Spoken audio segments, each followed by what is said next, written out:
پرانی وضع کا بے حد عجیب جامہ ہے، پہن چکا اسے خود واسکوڈی گاما ہے۔ شاعر کوٹ کی اہمیت بیان کرتا ہے۔ بے شک یہ استعمال شدہ پرانی شکل و صورت کا پرانا پھٹا پرانا کپڑا ہے جو دیکھنے میں بے حد انوکھا اور حیرت انگیز لگتا ہے، یعنی بے حد عجیب لگتا ہے، لیکن اس کی اتنی اہمیت ہے کہ اسے بڑے بڑے لوگ یہاں تک کہ واسکوڈی گاما بھی پہن چکا ہے۔ ہمارا اگلا شعر ہے، نہ دیکھ کوہنیوں پہ اس کی ہستہ سامانی، پہن چکے ہیں اسے ترک اور افغانی۔ ہستہ سامانی یعنی اس کی بری حالت ہونا، یعنی پرانا ہونا، پہن چکے ہیں اسے ترک اور ایرانی۔ شاعر اس شعر میں بیان کرتا ہے کہ کوٹ کی حالت خراب ہے، اس کی حالت پر مت جاؤ، یہ نہ دیکھو کہ یہ جگہ جگہ سے پھٹا ہوا ہے، خراب ہے، پرانا ہے، بازوؤں سے گھسا ہوا ہے، اس کی حالت مفلسی والی ہے، یعنی اس کی حالت بہت غریب ہے۔ یہ سوچو کہ یہ ایران اور ترکی کے لوگ بھی استعمال کر چکے ہیں، یعنی یہ مختلف ممالک سے ہو کر آیا ہے۔ ہمارا اگلا شعر ہے، جگہ جگہ یہ پھرا مثل مارکو پولو، یہ کوٹ کوٹوں کا لیڈر ہے، اس کی جے بولو۔ یہ کوٹ مارکو پولو کی طرح ایک مثال ہے جو جگہ جگہ پھرنے کے بعد آیا ہے۔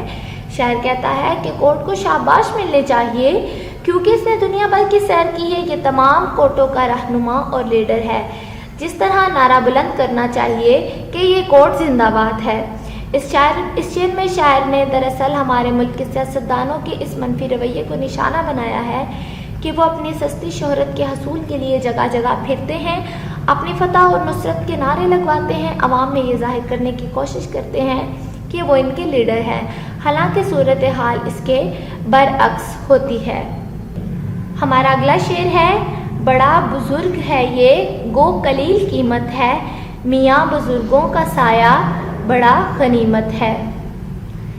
شاعر نے بیان کیا ہے کہ اگرچہ کوٹ کی قیمت کم ہے مگر یہ اپنے لباس کے حوالے سے، اپنے لمبے عرصے کے حوالے سے وقت کی بنا پر بزرگ ہے، اس کا پاس ہونا بہتر ہے۔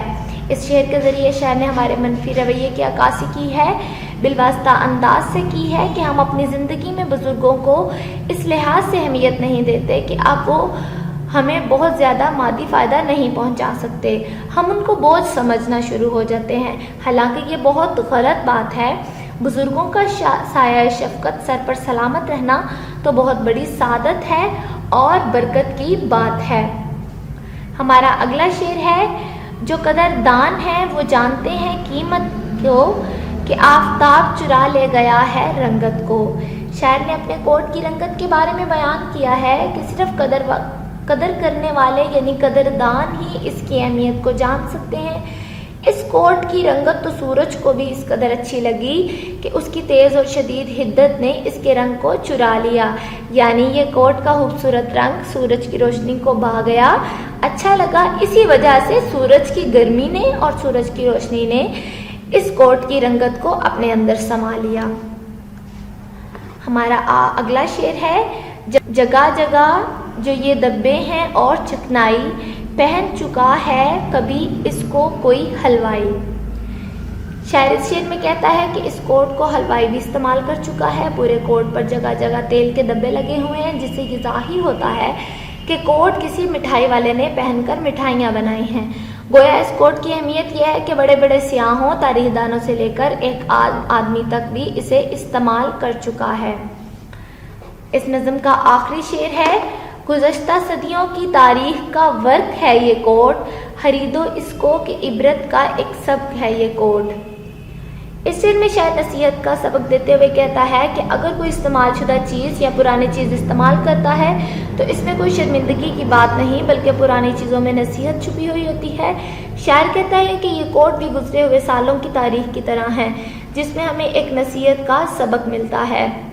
شاعر نے بڑے خوبصورت انداز سے اس نظم میں مزاح پیدا کیا ہے اور اس مزاح کے پس پردہ ہمیں پیغام دیا ہے۔ یہ شاعر کا منفرد انداز ہے کہ انہوں نے بڑے خوبصورت الفاظ کا استعمال کر کے ہم تک ایک پیغام پہنچایا ہے۔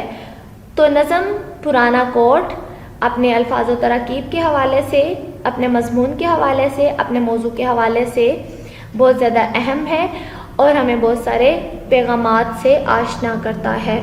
تو پیارے بچوں، ہماری نظم کی تشریح مکمل ہوئی۔ آپ نے الفاظ کے معنی یاد کرنے ہیں اور اشعار کی تشریح اپنی کاپیوں پر لکھنی ہے۔ شکریہ، اللہ حافظ۔